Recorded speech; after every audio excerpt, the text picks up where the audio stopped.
चावानी के ज्ञान से सूझे लोकालोक सोवाणी मस्तक नमो सदादेव नमो हरिहिंताड़म नमो सिद्धाम नमो आ रहे मंदिर में राजा जनक के भामंडल और सीता की उत्पत्ति। गौतम स्वामी राजा शरणिक से कहते हैं, अब जनक का कथन सुनो।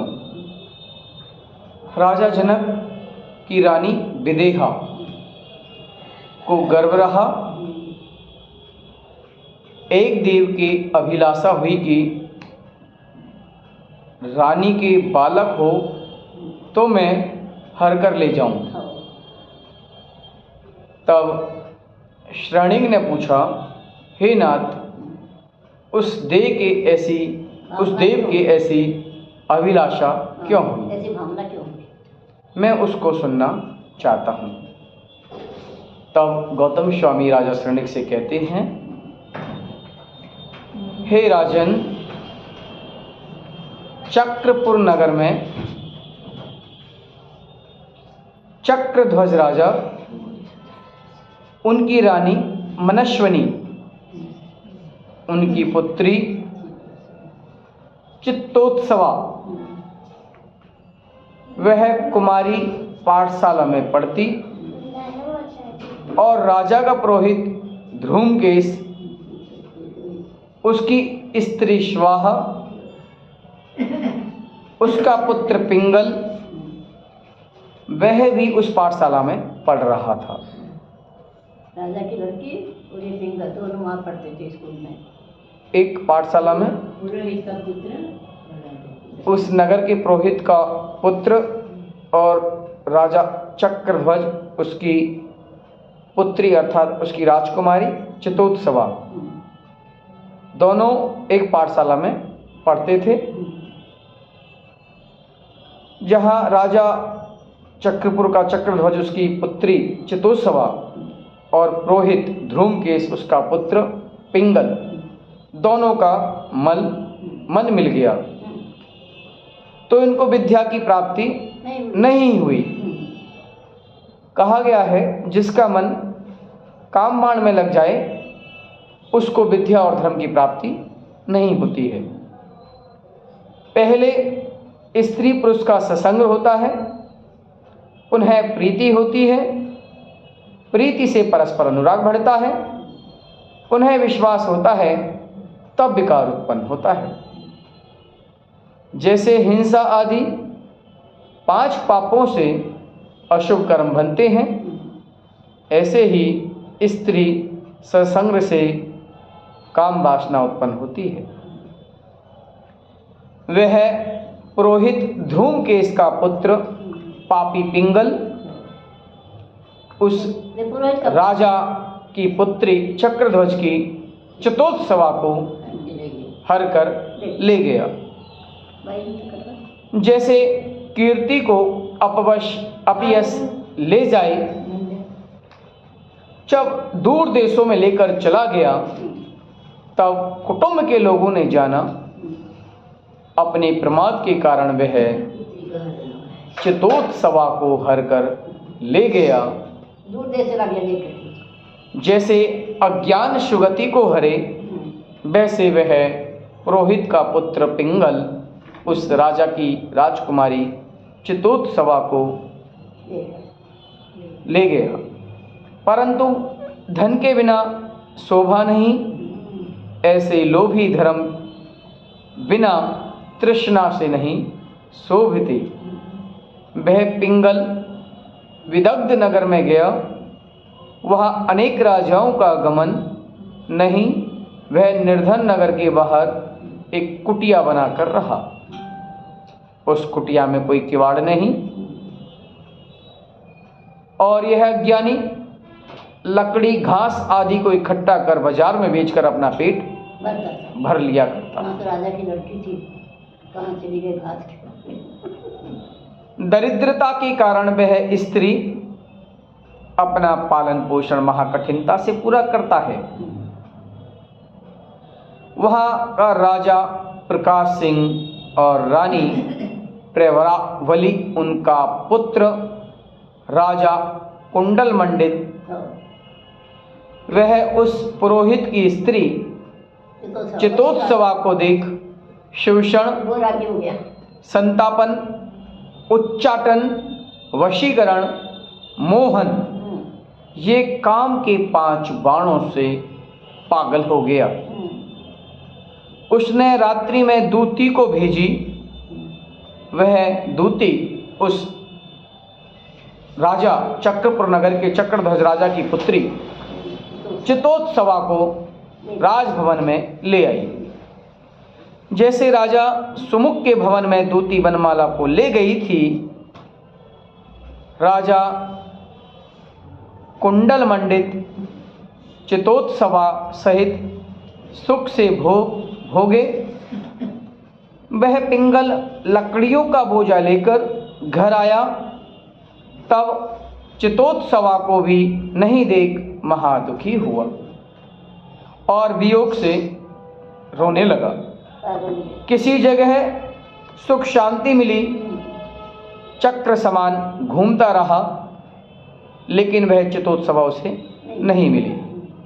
तब वह ब्राह्मण राजा के पास गया और कहा, हे राजन, मेरी पत्नी आपके राज्य में चोरी हो गई है। जो दरिद्र दुखी भयभीत हो उसको राजा ही शरण है, लेकिन जब राजा ही पापी हो, ठग हो, मायाचारी हो,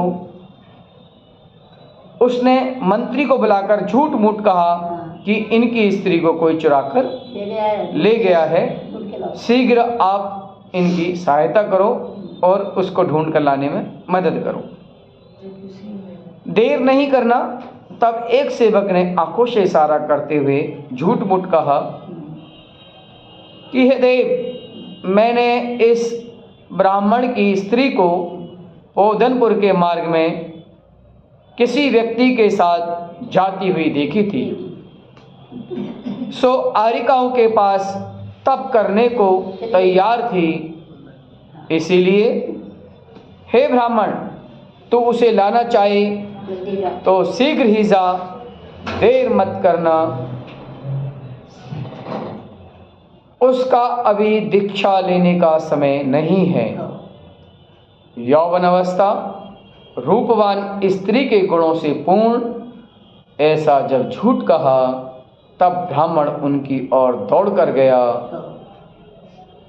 जैसे तेज घोड़ा शीघ्र दौड़े, उसने ओदनपुर के चैत्यालों में तथा उपवन में, वन में, सभी जगह वह चितोत्सवा अपनी पत्नी ढूंढी, लेकिन किसी भी जगह नहीं मिली। तब पुनः उसी नगर विदंग नगर में आया। तब राजा की आज्ञा से क्रूर मनुष्यों ने गाली गलौज करते हुए लकड़ियों से, डंडों से, पत्थरों से मारकर दूर भगा दिया। ब्राह्मण स्थान भ्रष्ट हुआ, महाक्लेश दुख भोगे, अपमानित हुआ और मार खाई। इतने दुखों को भोगकर दूर देशों में चला गया, सो पत्नी बिना किसी जगह इसको सुख नहीं मिला। यह रात दिन दुखी रहता। कमलों का वन भी उसे दावानल अग्नि समान लगता है। इस प्रकार यह महादुखी हो पृथ्वी पर भ्रमण करते हुए एक नगर के बाहर वन में मुनि को देखा। मुनि का नाम आर्यगुप्ती महाचार्य। उनके पास हाथ जोड़कर नमस्कार कर धर्म उपदेश सुना। जैसे ही उस ब्राह्मण के पुत्र पिंगल ने मुनिराज का उपदेश सुना और मन में वैराग्य हुआ, महा शांत चित्त होकर जिनेंद्र भगवान के मार्ग की प्रशंसा करता हुआ मन में सोचता है, अहो यह जिनेंद्र भगवान का मार्ग कितना उत्कृष्ट है। मैं अंधकार में पड़ा हुआ हूँ। यह जिन धर्म का उपदेश मेरे हृदय में सूर्य समान प्रकाश किया।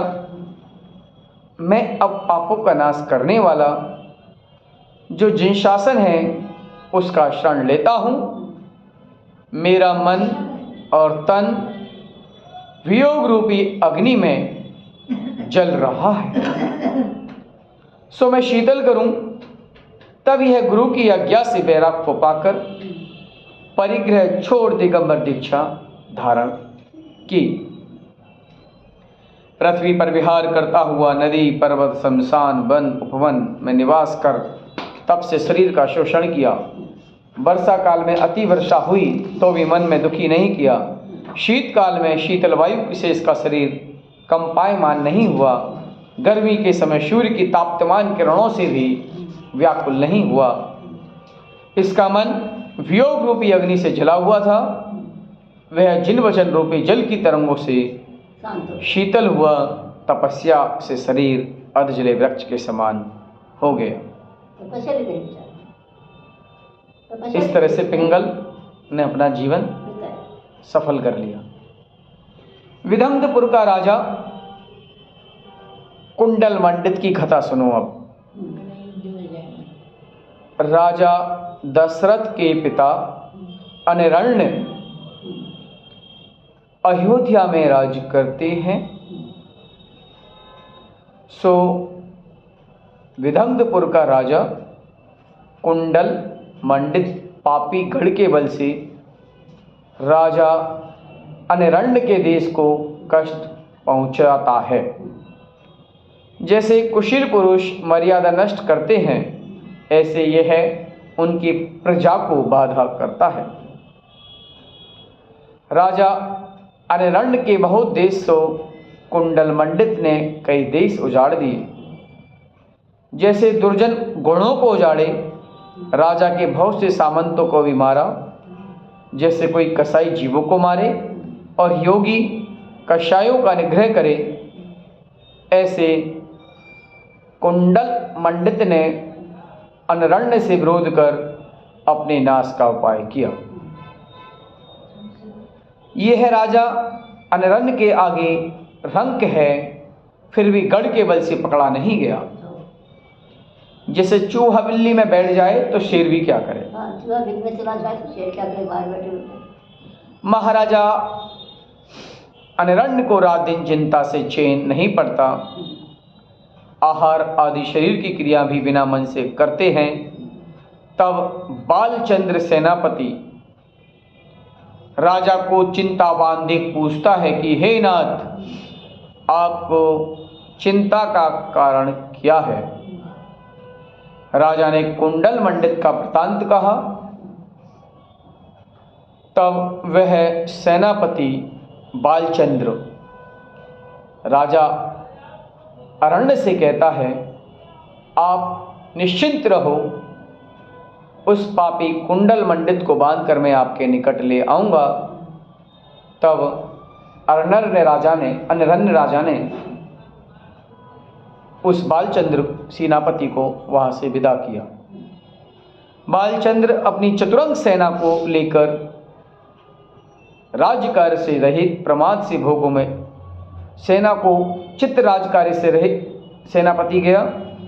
वह कुंडल मंडित मूर्ख चित्तोत्सवा से आशक्त, चित्त राज कार्य से रहित, प्रमाद से भोगों में लीन था। तब बालचंद्र ने जाकर क्रीड़ा मात्र से जैसे हिरण को बांधे, वैसे राजा को बांध लिया, उस कुंडल मंडित को। एवं कुंडल मंडित के राज्य में महाराजा अनिरण्य का अधिकार किया। कुंडल मंडित को राजा अनिरण्य के पास लाया। सेनापति ने राजा के सभी देश बाधा रहित किए। राजा सेनापति से बहुत हर्षित हुआ और उस बालचंद्र को पारितोषिक दिया। कुंडल मंडित अन्याय मार्ग से भ्रष्ट हुआ। हाथी घोड़े रथ पयादे सब नाश हुए। शरीर मात्र रह गया। पैदल पैदल पृथ्वी पर भ्रमण करता हुआ महादुखी खेत खिन्न हुआ। मन में बहुत पश्चाताप किया कि मैंने अन्याय मार्ग होकर बड़ों से विरोध कर बहुत बुरा किया। एक दिन यह मुनियों की आश्रय में गया, आचार्य को नमस्कार भाव सहित धर्म का वेद पूछा। तब गौतम स्वामी राजा श्राणिक से कहते हैं, हे श्राणिक, दुखी दरिद्री परिवार रहित रोगों से पीड़ित उनमें किसी भव्य जीव को धर्म की बुद्धि उत्पन्न होती है। उसने आचार्य से पूछा, हे भगवान, जिसके पास मुनि बनने की सामर्थ्यता नहीं है वह गृहस्थ अवस्था में रहकर धर्म की साधना कैसे कर सकता है? आहार, वह मैथुन, परिग्रह, ये 4 संज्ञा उसमें तत्पर यह जीव कैसे पापों से छूटे। इसलिए हे आचार्य भगवान, मैं आपसे उसके बारे में सुनना चाहता हूँ, सो कृपा कर आप मुझे बताएं।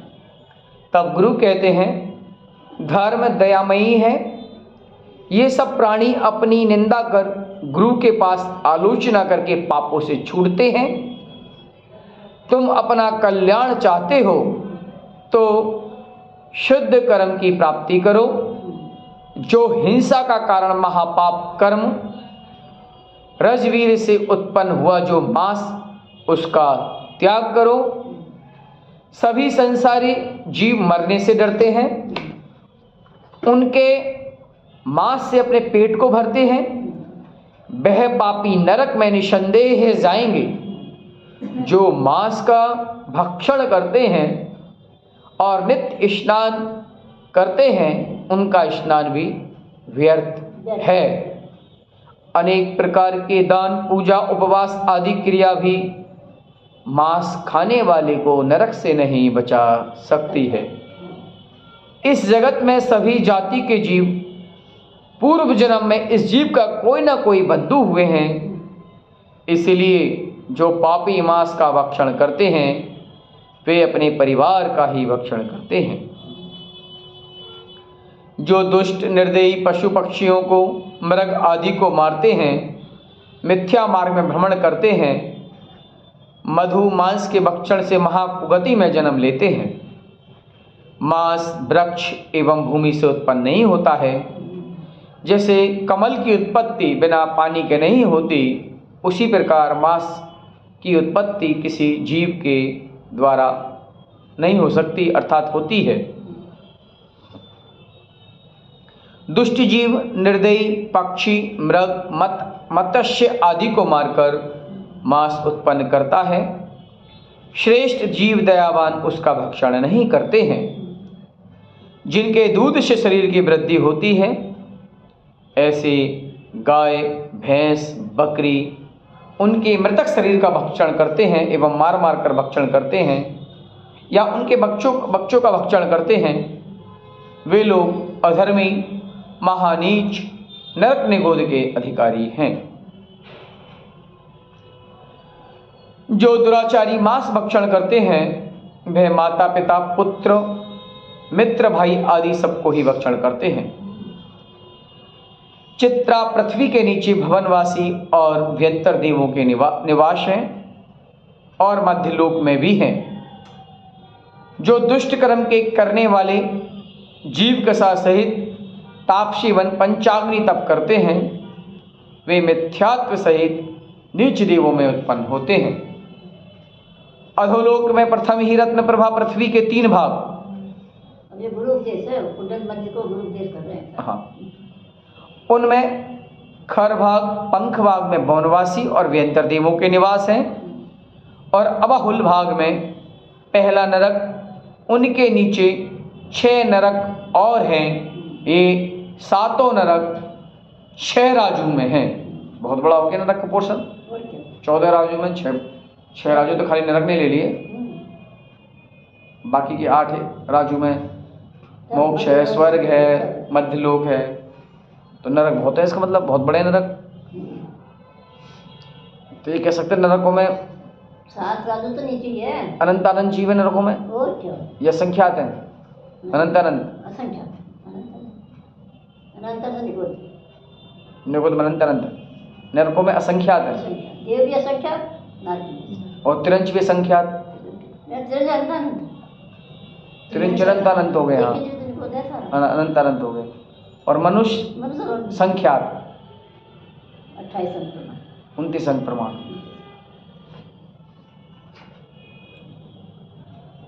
ये सातों नरक 6 राजू में है। 7वें नरक के नीचे एक राजू में निगोद जीव है, वहां पर त्रस जीव नहीं है। 7 राजू हो गया पूरा। हाँ, 6 तो नरक का, 1 निगोद का, 7 राजू उनके हो गए। अगर निगोदिया जीवों से 3 लोक भरा हुआ है, अतः नरक का व्याख्यान सुनो। नारकी जीव महाक्रूर होते हैं, कटु शब्द बोलने वाले होते हैं, अति कठोर होते हैं, स्पर्श होते हैं, महादुर्गंध में होते हैं, अंधकार में रूप नरक में पड़े होते हैं, उपमा रहित अनेक दुखों को भोगने वाले होते हैं। महाभयंकर नरक कुंभीपाक, वहाँ वैतरणी नदियाँ हैं और तीखे कांटों सहित सालमली वृक्ष है।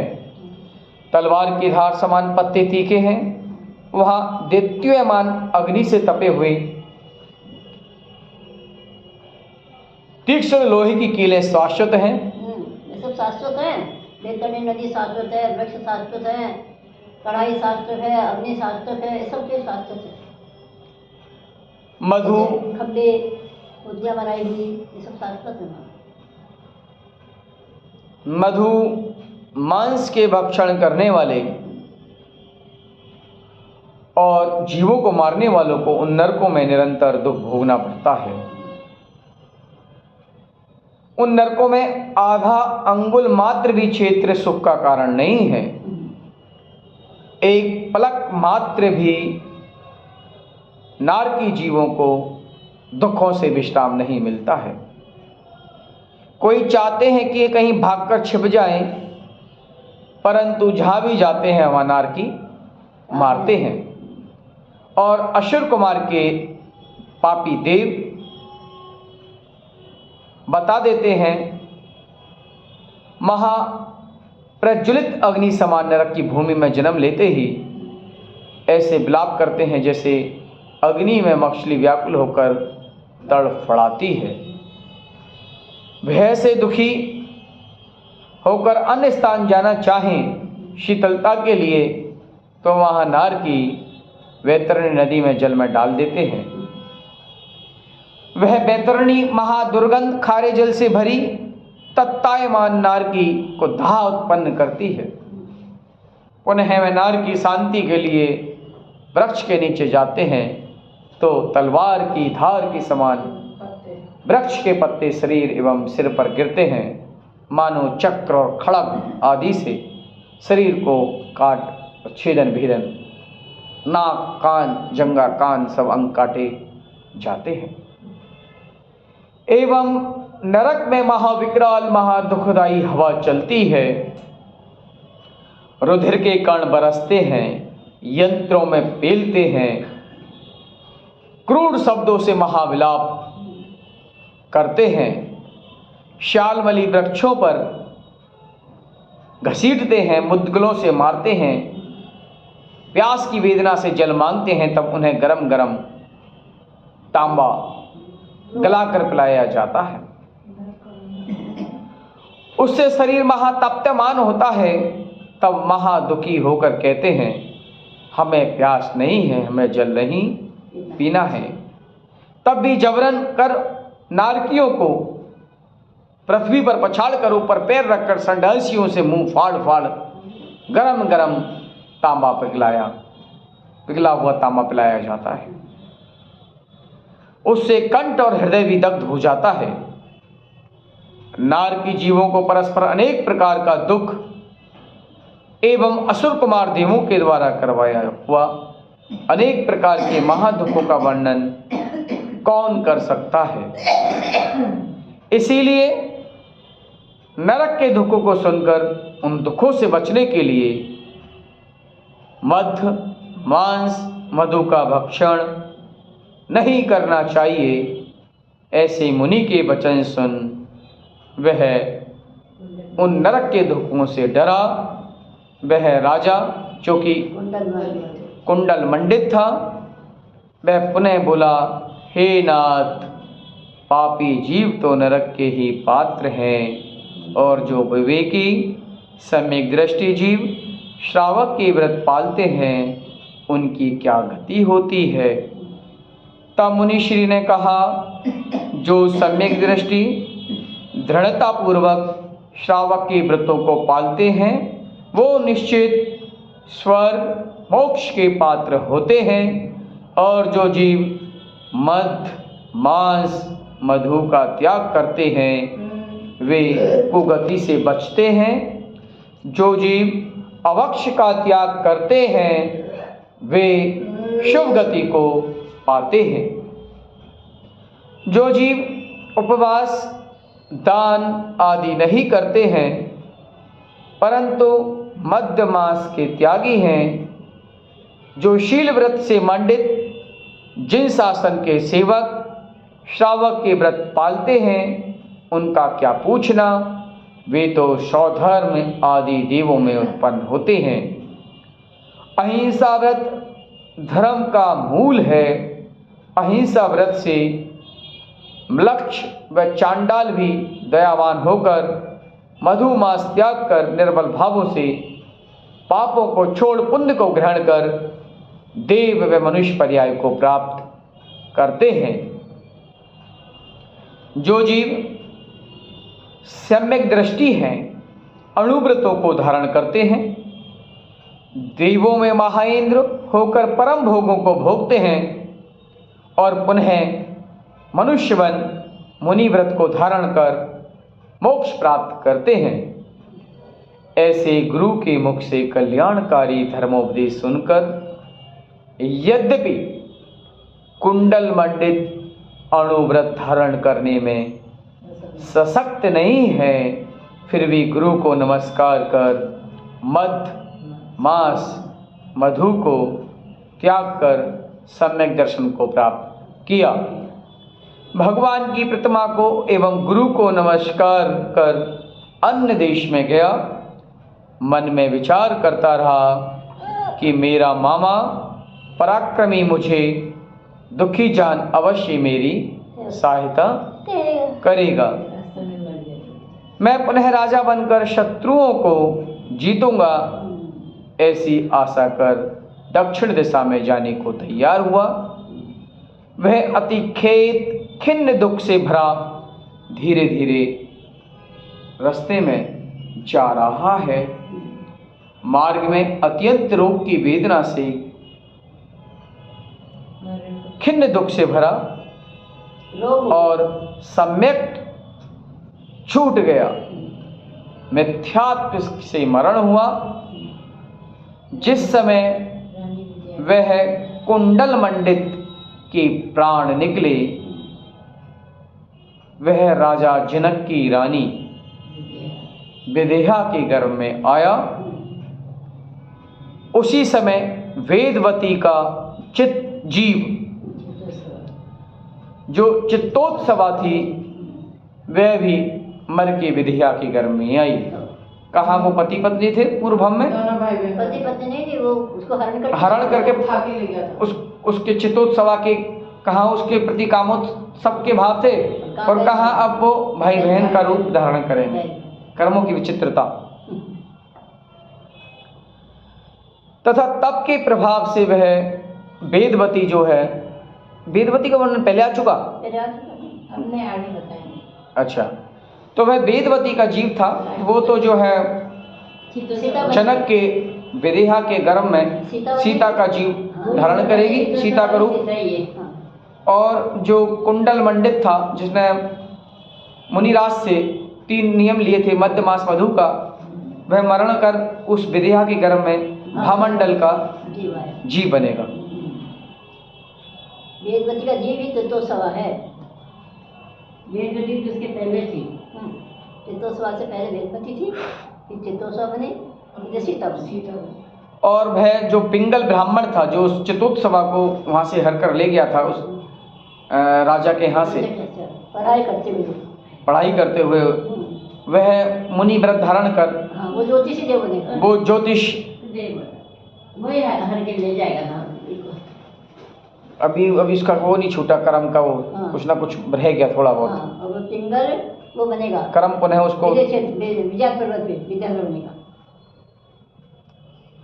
उसके कारण पिंगल ब्राह्मण मुनि व्रत धारण कर भवनवासी देव हुआ। देव बन गया ना, भवनवासी ब्राह्मण को हर के ले जाएगा नहीं। उसने अवधि ज्ञान से अपना तप का फल जान पुनः सोचा कि वह चितोत्सवा कहाँ गई और वह पापी कुंडल मंडित कहाँ गया। अवधि ज्ञान से जानेगा ही। उसके कारण मैं पूर्व भाव में दुख अवस्था को प्राप्त हुआ था। अब वे दोनों राजा जनक की रानी विदेहा के गर्भ में आए हैं। वह चितोत्सवा तो स्त्री की जाति पराधीन थी। वो क्या करे? उस पापी कुंडल मंडित ने अन्याय कार्य किया, इसीलिए यह मेरा परम शत्रु है। अब जो गर्भ में उसको मैं मारूं, अगर गर्भ में मारूं तो रानी मर जाएगी और रानी से मेरी कोई शत्रुता नहीं। और जब इस गर्भ से बाहर आए तब मैं अगर उसे दुख दूं तो ऐसा चिंतन करता हुआ पूर्व भव की बैर से क्रोधायमान होकर उस भवनवासी देव ने, अर्थात वो कुंडल मंडित के जीव ने, पिंडल के जीव ने उस कुंडल मंडित को मारने का विचार किया। ऐसा जानकर सब जीवों को क्षमा करना, किसी को दुख नहीं देना। जो किसी को दुख देता है वह अपने आप को दुख के सागर में डुबोता है। कुछ समय के पश्चात उस राजा जनक की पत्नी विदेहा की गर्भ से पुत्र और पुत्री का युगल जन्म होता है। जुड़वा होते हैं दोनों। तब वह पिंडल नाम का जो देव भवनवासी देव बना था वह उन पुत्र को हर कर ले गया। पहले तो क्रोध से विचार किया कि मैं इसको सिला पर पटक कर मार दूं। उन्हें उसने सोचा, धिक्कार है मुझे, अनंत संसार का कारण जो पाप उसको मैंने विचार किया, बाल हत्या समान और कोई पाप नहीं। पूर्व भव में मैं भी मुनि बना था, सो जीव मात्र की भी विराधना नहीं करता। जीव मात्र की विराधना नहीं करी तो जीव को कैसे मारे? सर्व आरंभ छोड़ तप किया, गुरु के प्रसाद से निर्मल धर्म को प्राप्त कर ऐसी विभूति को प्राप्त हुआ। अब मैं ऐसा पाप कैसे करूं? थोड़ा पाप भी महादुख का कारण है। पाप से है जीव संसार रूपी वन में बहुत काल तक दुखी रूपी अग्नि में जलते हैं। जो दयावान निर्दोष है, भावना शुभ है, वह धन्य है। देव ऐसा विचार कर दया सहित बालक को आभूषण पहनाए एवं कानों में दैप्यमान कुंडल पहनाए और पर्णलब्धि नाम की विद्या के बल से आकाश से पृथ्वी पर सुख के स्थान पर छोड़ दिया, डाल दिया। विद्या के प्रभाव से विद्या के साथ उसको नीचे जमीन में छोड़ दिया। स्वयं अपने स्थान पर चला गया। रात्रि के समय चंद्रगति विद्याधर ने इस बालक को आभूषणों की ज्योति से प्रकाशमान आकाश से गिरता हुआ देखा, जैसे बिजली गिरी हो, कि यह नक्षत्रपात हुआ या विद्युतपात हुआ। बिजली गिरी है या यह विचार कर पास में आकर देखा तो बालक, तब हर्ष से बालक को उठा लिया और अपनी रानी पुष्पवती जो सेज पर शयन कर रही थी उसकी जांघों के मध्य रख दिया और राजा कहने लगा, हे रानी उठो उठो, तुम्हारे बालक हुआ है। बालक महासुंदर, रूपवान, गुणवान, शोभायमान है। तब वह रानी उठी और बालक को देखकर बड़ी प्रसन्न हुई। बालक की ज्योति से नींद चली गई और महाविस्मय को प्राप्त हो राजा से पूछती है, हे नाथ, इस अद्भुत बालक का कौन पुण्यवती स्त्री ने जन्म दिया है? तब राजा ने कहा, हे प्यारी, तेरे समान और पुण्यवती कौन है? धन्य है भाग तुम्हारा जो ऐसा पुत्र हुआ। तब रानी ने कहा, हे देव, मैं तो बांझ हूँ, मेरे पुत्र कहाँ? एक तो मुझे पूर्व उपार्जित कर्मों ने ठगी, पुनः आप क्यों हंसी करते हो? तब राजा ने कहा, हे देवी, आप शंका मत करो, स्त्रियों के गुप्त गर्भ भी होता है। तब रानी ने कहा, ऐसा ही सही, परंतु बालक के कानों में ज्योति रूप कुंडल कहाँ से आए? ऐसे कुंडल पृथ्वी पर नहीं। तब राजा ने कहा, हे रानी, ऐसे विचार करने से क्या? यह बालक आकाश से गिरा, मैंने पकड़ा और तुमको दिया। यह बड़े कुल का पुत्र है, इसके लक्षणों से जाना जाता है यह कोई बड़ा पुरुष है। अन्य स्त्री तो गर्भ के भार से खेद खिन्न हुई, परंतु हे प्रिय, तुमने बालक को सुख से पाया है। अगर अपने गर्भ से उत्पन्न हुआ बालक ही माता पिता का भक्त एवं विनयवान नहीं हो, शुभ काम नहीं करे, तो क्या कोई स्वयं का पुत्र भी शत्रु हो जाता है? इसलिए पेट के पुत्र का क्या विचार करना, तुम्हारा यह पुत्र सुपुत्र होगा, इसमें संदेह नहीं। अब तुम इस पुत्र को लेकर प्रसूति घर में प्रवेश करो और लोगों से यही कहना कि रानी के गुप्त गर्भ था, सो पुत्र हुआ। तब रानी पति की आज्ञा प्रमाण प्रसन्न होकर प्रसूति घर में गई। प्रातःकाल राजा ने पुत्र के जन्म का उत्सव किया। रत्नपुर में पुत्र के जन्म का ऐसा उत्सव हुआ जो राज में सब कुटुंब एवं नगर के लोग आश्चर्य को प्राप्त हुए।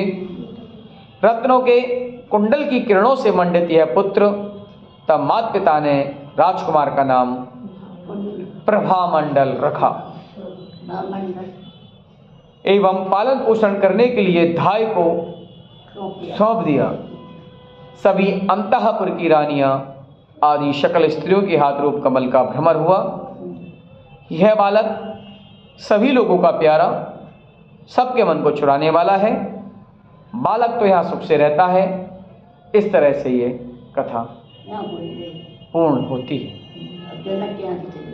अब कल जावानी के ज्ञान से सुझे लोक लोकवाणी मस्त नमो सदा दी। हे जनवाणी भारती तो जपू निंद्रेन, जो तेरे शरणागति सो पावे सब।